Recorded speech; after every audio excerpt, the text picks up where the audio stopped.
सर्वेभ्यः नमस्कारः। कथां पठाम। यथा कर्म तथा फलम्। एकदा एकस्मिन् वने एका पिपीलिका भ्रमेण सरोवरे पतति।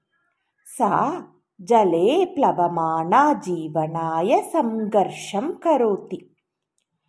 तदा वृक्षे स्थितः एकः कपोतः तां पिपीलिकां दृष्ट्वा तस्याः सहायं कर्तुम् एकं पत्रम् अवचित्य जले क्षिपति। पिपीलिका तत्पत्रे आरोहति। पत्रं वायोः सहायतया नदीतटं प्राप्नोति। पिपीलिका तटम् आरुह्य सुरक्षितः भवति।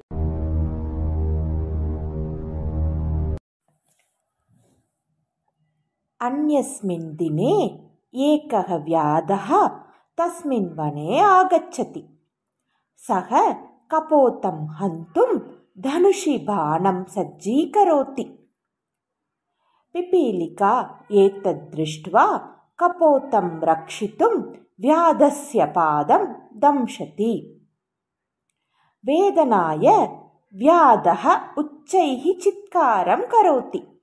बाणः अन्यत्र पतति।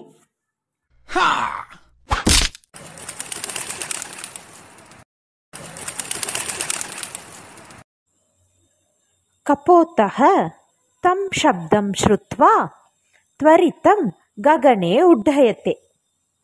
एवं कपोतः पिपीलिकायाः सहायेन रक्षितः भवति।